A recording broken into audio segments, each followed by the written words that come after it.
Well, a central location and good soil helps keep a diversified farm thriving. That's according to Rapides Parish farmer Jim Harper. TWILA's Rebecca Buchanan catches up with Jim for this week's Louisiana Farm Life to find out how he keeps his family farm of sugar, rice, soybeans, and crawfish growing through the generations. Well, it's something I'm extremely proud of, and I think that's what most farmers live for. Jim Harper is living to leave a lasting legacy, securing the future of farming through new technology, policy, and training the next generation. No farmer wants to do anything to their land that is going to degrade it or make it erode or make it less valuable, because they want the next generation, their children, the next farmers, to be able to come in and farm that land and for it to be in good condition. So Jim and his brother Ross use computers to keep their everyday bookkeeping running efficiently, but also to measure field inputs, outputs, and conditions throughout the farming process. You can measure the yield as you're cutting the crop. And this tells you where you need lime and where you don't need lime. In years before, we would say, all right, they would just do 2 or 3 samples and come back and say, you need, say, 1.5 tons of lime. Well, you would put 1.5 tons of lime on the whole field. Even though this area didn't need any, it would still get it, so it's a savings. It's easier on the budget and the land, since less inputs are used in the soil. They program their equipment to use this information as it moves throughout the field. Technology has been one of the biggest improvements and one of the biggest helps we've had on the farm. So they're always keeping an eye on what's coming up next. Precision farming is what you have to do nowadays to run efficiently. Britton Scheck Snyder, Jim's son-in-law, grew up on a farm where his love of agriculture grew.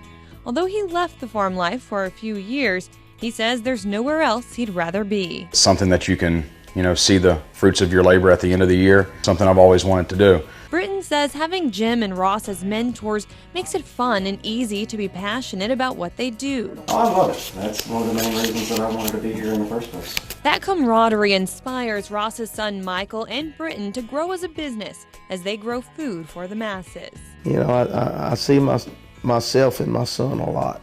It makes you proud. It really does. They're enthused about farming, and they're doing a good job. And I know one day they'll be able to take this farm over and make it work. Jim and Ross hope they're passing on principles for staying on top of the food chain while growing safe, quality foods. You've got to stand up for your industry, and you've got to be involved in the issues you're facing. So you've got to be there too to give a balanced picture of agriculture. Jim encourages the next generation to stay active and connected with their legislature and fellow farmers, keep up with the latest technology, and remember what it means to be a farmer. It's the love of the land. I love farming. I love agriculture. And I just want to see agriculture improve and be better for the next generation.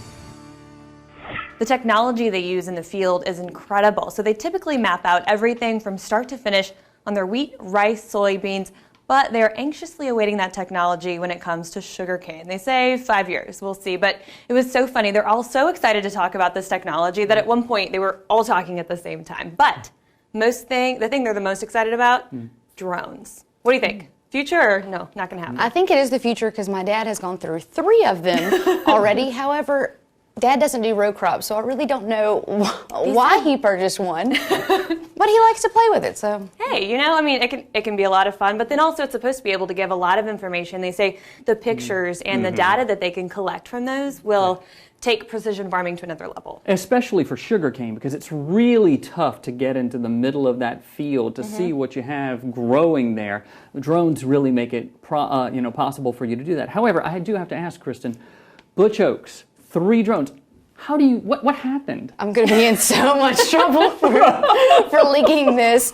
One of them, the phone home tool on it when he did. It was right underneath a pecan tree, and it blew up. And then Oh my one. gosh. And I hope then, there's another video camera going at the same time. no, not at this time. But then the other one, the Phone Home series, just took it as far away from home as you could possibly go, and it's somewhere in the stratosphere. We have no idea. And he doesn't buy the cheap ones either, does he? No, he bought some pretty nice ones. Somebody got a little prize. Okay, so Really future sorry. technology again. So Well, hopefully it's coming. We look forward to seeing the stories you do, hopefully not on crashing drones. Thanks, Rebecca Buchanan.